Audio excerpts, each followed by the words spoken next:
ज्वल प्रवाह पावे दस्तले गले लंब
मेला लग गया है। वहाँ ऐसा लग रहा है क्योंकि राजा जनक की प्रतिज्ञा है वो भी पूर्ण हो गई और स्वयंवर धनुष का भंग होना ये बहुत बड़ी सफलता का परिचायक है।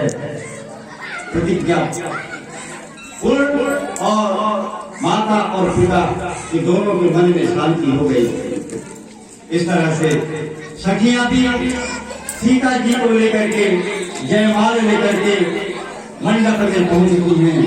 सीता जी जब पहुंचती हैं तो वहां उपस्थित राजा के मन में ईर्ष्या और जलन की भावना भी उत्पन्न हो जाती है कि हम इतने बड़े बड़े वैभवशाली बलशाली पराक्रमी योद्धा संग्रामशील कई राजाओं को हमने हराया है, कई बार पृथ्वी को धराशायी कर दिया है। रावण सही थे, बाणासुर सही थे, एक से एक बलशाली उनके मस्तिष्क में आता है कि नन्हा सा सुकुमार देखने में अवस्था में कम कोमल स्वभाव का और इसके को कोई अदा पता ही नहीं है। हमारे घर के सामने इसका पौरुष भी नहीं दिखता, देखने में भी कमजोर लग रहा है।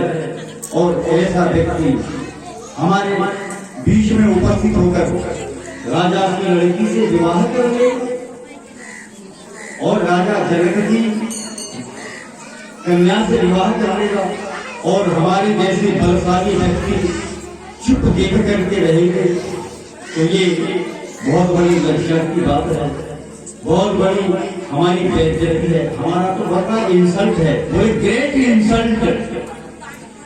राजा रावण भी सोचता है और बाणासुर भी क्या सोचते हैं, हमारी ग्रेट इंसल्ट है। हम पृथ्वी के राजा हैं और हमारे सामने छोटा सा एक राजा की लड़की को ब्याह किया जाए, अभी नहीं होता। वे भी षड्यंत्र शुरू कर देते हैं कि ठीक हम रास्ते में जाएंगे, इनको घेर लेंगे, देखते हैं कैसे ले जाएगा। लेकिन यहाँ पर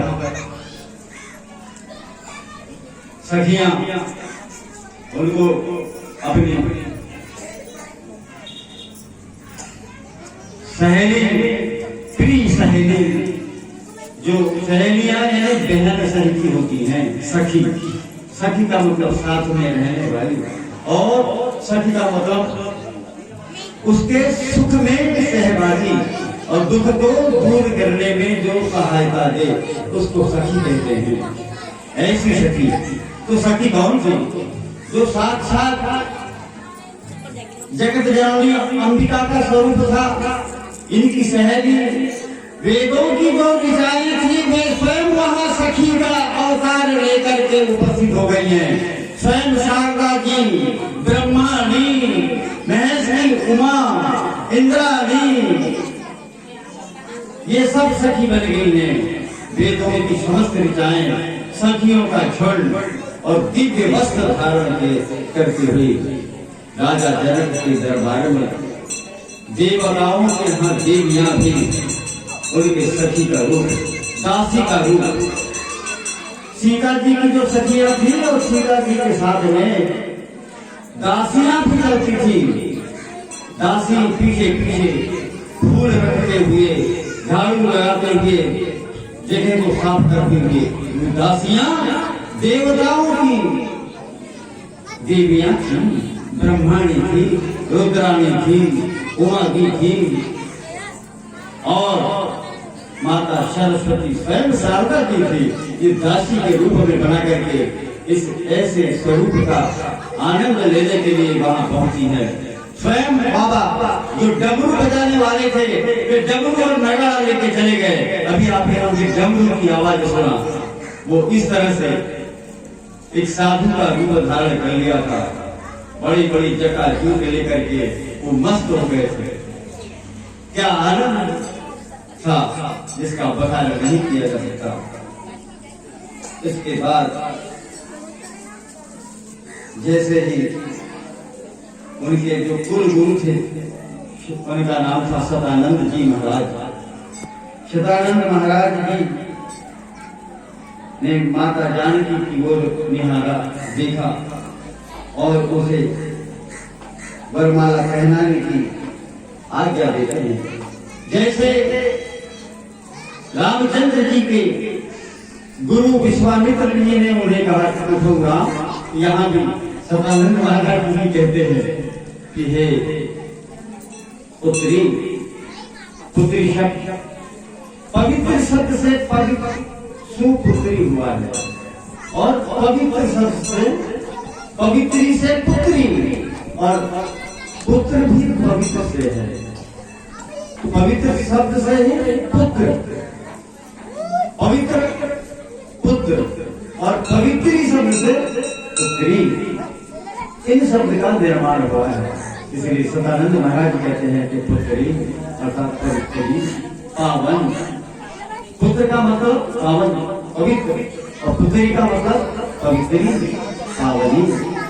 तब तो पावन करती है पारिवारिक, पारिवारिक पावन करता है, पवित्र जगवा के करता है। इसलिए कुल गुरु, उस कुल के जो गुरु हैं सदानंद जी महाराज, वो आज्ञा देते हैं, अनुमति देते हैं सीता जी का वरमाला पहनाने की और आगे जाने के लिए संकेत से इशारा करते हैं। तभी माता अपनी सखियों के साथ जाने लगती हैं और सखियां मंगल गीत गाने लगती हैं। जैसा कि अभी मंगल गीत मंगलाचरण के रूप में आपने कर्णप्रिय श्रवण छुट किया, सुना। माता प्रभु के सामने आकर खड़ी हो गई तो सखियां माता को जय माला कहने के लिए कहती है कि जाइए आगे बढ़िए, जय हुई है तो विजय हुई है। इसलिए जय माला के साथ तुमने जिसको वर चुना है, यहाँ जय माला और वर माला दो प्रकार की माला।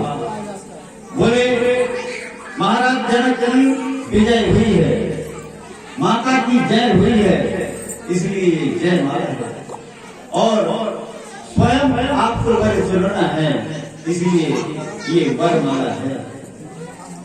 जय माला और वर माला का स्वरूप अंतर्निहित है।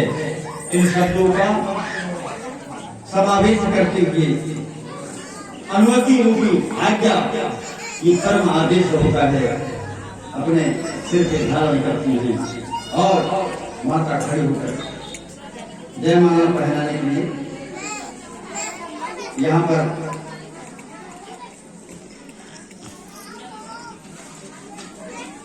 जैसी आगे बढ़ती हैं, लखनलाल जी बड़े मनमोहक रूप से इसे निहारते हैं। राम जी के पास गए और प्रभु के चरण की वंदना किया। जैसे ही लक्ष्मण जी प्रभु को उठाते हैं पास में, क्योंकि वो जानते हैं कि माता भाभी हैं होने वाले उन्हें सहयोग दिया गया, क्या इसलिए है प्रभु के पास जाते हैं लेकर के और चरण वंदना जैसे किया लक्ष्मण को उठाने झुके तो माता सीता जी ने वरमाला अपने हाथ में ली थी और उस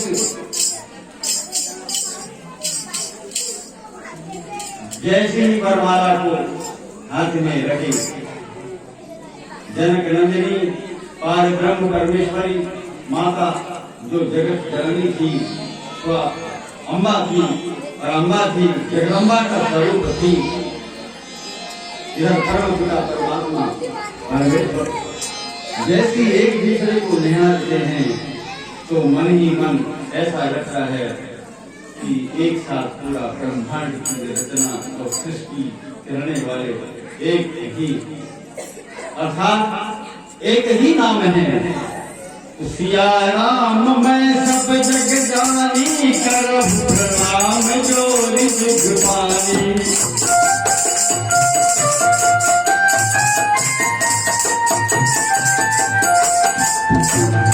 सिया राम मैं सब जग जानी करब राम जोरी सुख पानी।